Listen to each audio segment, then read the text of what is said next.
You talked earlier about some of the races on your radar in Alaska and Hard Rock. Are you familiar with Nolan's 14? And if so, is that something you'd be looking to tackle as well? It's long. I need to find a lot of motivation, because it's different to find the motivation to climb the Mount Everest that is like, okay, it's going to be 1.5 hours.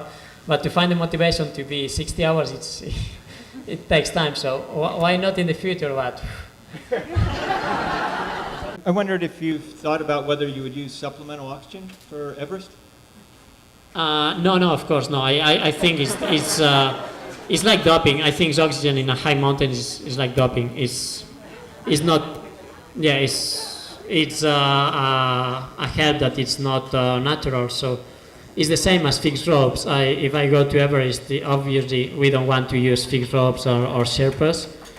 So no, but it's really normal. I think alpinism is about to not just to reach the peak, but the way to reach the peak, and it's more important how to do that the thing we do. So obviously, for me, it's lost to take oxygen or to take a fixed rope up there.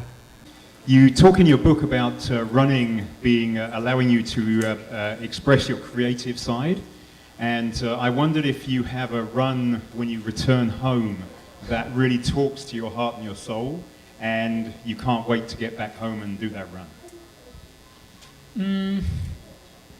I'm really nomad. I think I have not a home place. I has been living in a lot of places during all my life. I hasn't been living for more than 3 years in a place, so I think I can't understand well what's home.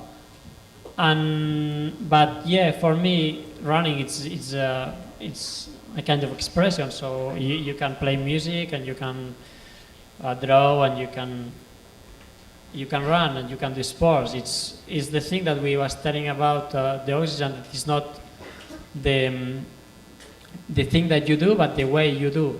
And I think for running, it's more about that. It's the aesthetic of the running, is the aesthetic of the way that you go. And every day is different, because the mountains every day are different, because it can be snow, or it can be more windy, or it can be in autumn. It's like now that green and yellow colors, and in spring it's gonna be different, more water. So the nice thing is to see how the mountain looks where you are in this moment, how the mountain looks in this place and in this moment, and to try to find the good way, and to try to find the most aesthetic thing that you can do in this place, in this moment. So it's more than, okay, this is a aesthetic mountain, and I want to do that because you saw in a picture. It can't work, because you need to be there and to see, okay, the mountain today, it looks like that, and the line that you want to do today, it's this one, and maybe the day after the conditions going to change, and the perfect line going to be another one. So.